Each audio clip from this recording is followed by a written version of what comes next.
안녕하세요. 유희입니다. 오늘 여러분과 나누고 싶은 이야기는 나는 나를 넘어선다라는 책에 나오는 내용입니다. 2007년도에 출간된 책이고요. 제가 쓴 책입니다. 지금은 절판이 된 상태인데요. 이 책을 다시 책장에서 꺼내어 읽으면서 12년 전 그 당시에 저의 꿈과 열정을 되짚어보게 되었습니다. 그래서 유튜브라는 정말 좋은 매체를 통해서 이 내용을 나누고자 합니다. 오늘 여러분과 나눌 내용을 말씀드리면 챕터 12의 내용이 마음의 벽을 다스려라 이고요. 고제는 이 세상에서 가장 무서운 적은 바로 나 자신이다 라는 것입니다. 그 중에서 감사로 두려움을 뒤덮어라 라는 내용으로 여러분과 함께 하고자 합니다. 이 시간을 통해서 여러분이 꿈을 따라 열심히 살아가는 가운데 생기게 되는 삶 속에서의 두려움을 어떻게 감사로 덮어 해결할 수 있는가에 대해 말씀드리고자 합니다. 살아가다 보면 매 순간 두려움이 우리를 엄습하곤 하죠. 가족 중에 누군가가 연락도 없이 밤늦게까지 집으로 돌아오지 않으면 아무런 까닭 없이 두려운 마음이 생겨 안절부절 못하기도 하죠. 아직 시험 발표도 나지 않았는데 떨어지면 어떻게 하나 하는 두려움을 가지게 되죠. 계약을 위해 상담을 하러 가는 길에도 약속 시간에 늦게 가면 어떻게 하지? 계약이 이루어지지 않으면 어떻게 하나? 이런 생각에서 두려움을 가지게 됩니다. 또 발표를 앞두고는 준비한 대로 잘 안 되면 어떻게 하지? 라는 두려움을 가지게 되죠. 이처럼 두려움은 이미 일어난 일에 관해 일어나는 것이 아니라 아직 일어나지도 않은 일에 관해 생기게 되는 감정이라 할 수 있습니다. 크고 작은 차이는 있지만 모든 사람이 두려움을 가지고 있습니다. 큰 성공을 거둔 사람들도 두려움을 가지고 있습니다. 그 두려움에도 불구하고 끝까지 극복하고 또 이루었기 때문에 그 성공이 훌륭하다고 평가받는 것이죠. 두려움이란 미래에 어떤 일이 생기지 말았으면 하는 생각에서 생기게 됩니다. 어떤 일이 생기지 말았으면 하는 그 일을 뚜렷이 그리고 자주 생각하면 할수록 두려움은 더 강해져서 우리를 꼼짝 못하게 묶어두게 됩니다. 그 결과 그 일이 정말로 일어나게 되죠. 발표에서 실수를 하지 말아야겠다고 생각을 하면 할수록 실수를 할 가능성이 커지는 것이 그 예라고 할 수 있습니다. 이 세상에는 크게 두 가지의 두려움이 있습니다. 첫 번째로 위험한 일이 닥쳤을 때 그 위험으로부터 자신을 보호하려는 경고 시스템으로 두려움이 있습니다. 예를 들면 혼자 밤길을 걸어가는데 뒤에서 발자국 소리가 들릴 때 두려움이 생기게 되죠. 자신을 보호하라는 신호입니다. 이는 자연적인 것이고 또 스스로를 보호하는 본능적인 두려움이라 할 수 있습니다.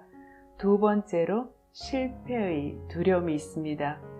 이는 직접적인 경험이나 부모를 비롯한 가족, 주위 사람, 언론 매체를 통한 간접적인 경험으로부터 배워서 생긴 거라 할 수 있습니다.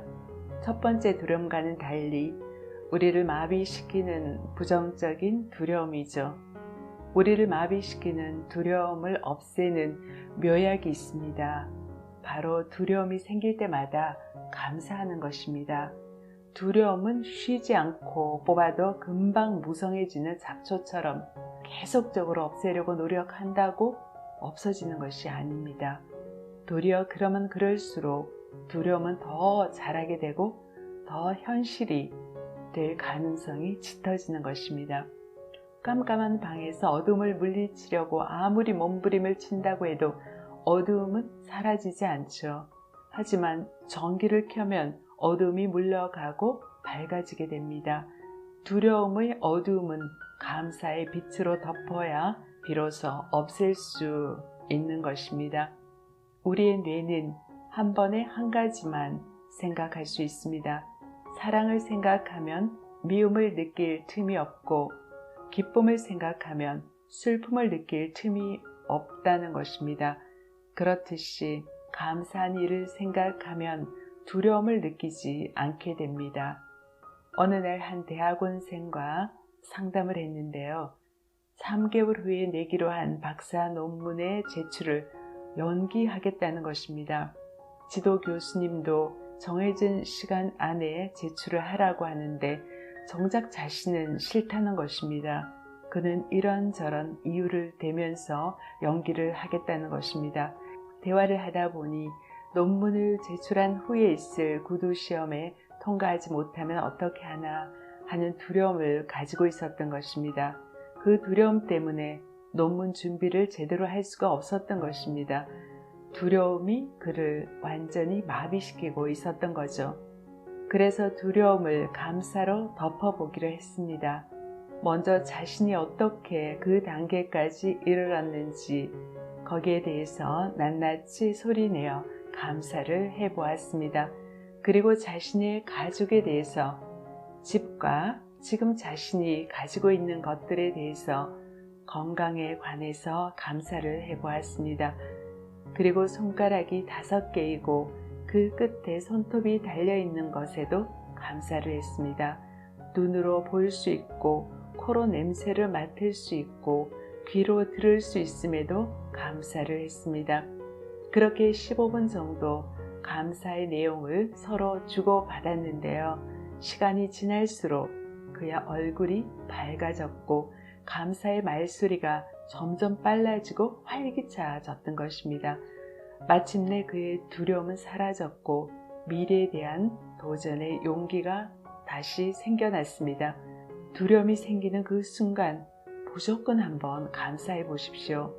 사소한 것부터 시작해서 주변에 보이는 무엇이든 한번 감사해 보십시오.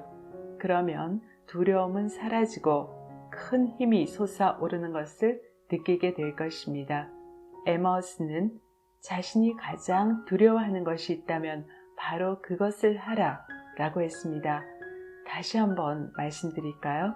자신이 가장 두려워하는 것이 있으면 바로 그것을 하라는 것입니다. 그러면 두려움을 극복하게 된다고 했습니다. 두려움을 가진다는 것은 자신이 얼마나 엄청난 잠재력과 내적으로 얼마나 큰 힘을 가지고 있는지를 믿지 못하고 있다는 증거죠. 혹시 사람들 앞에서 말하려고 하면 두려움이 먼저 생기지는 않습니까? 그럴 때는 자진해서 손을 들고 한번 말을 해보십시오. 그러면 자신의 내적인 힘에 관한 신뢰가 생기게 될 것이고 두려움은 사라지게 될 것입니다. 두려움을 뒤덮는 또 하나의 방법은 자신의 꿈에 집중하는 것입니다. 꿈과 목표가 눈앞에서 잠시라도 사라지게 되면 두려움이 그 자리에 슬며시 자리 잡게 됩니다. 그 꿈에 열중하고 거기에 열정을 품게 되면 그 꿈을 향해 가는 길에 생길 수 있는 잡다한 불필요한 것들을 불태워 버릴 수 있다는 것입니다. 내가 의미 있게 생각하는 그 꿈에 한번 집중해 보십시오. 그 목표에 도달했을 때의 모습을 시각화해보고 그것을 즐겨보는 것입니다. 꿈이 눈앞에 뚜렷이 있는 한 두려움은 그 자리를 찾지 못하고 사라져 버립니다. 그러다가 얼마 후 다시 두려움이 나를 뒤덮을 것입니다. 그때마다 감사하고 그 꿈을 달성했을 때의 모습을 그려보면서 또다시 기쁨을 누리게 되는 것입니다. 나에게 두려움이 생길 때마다 이렇게 생각해보면 어떨까요?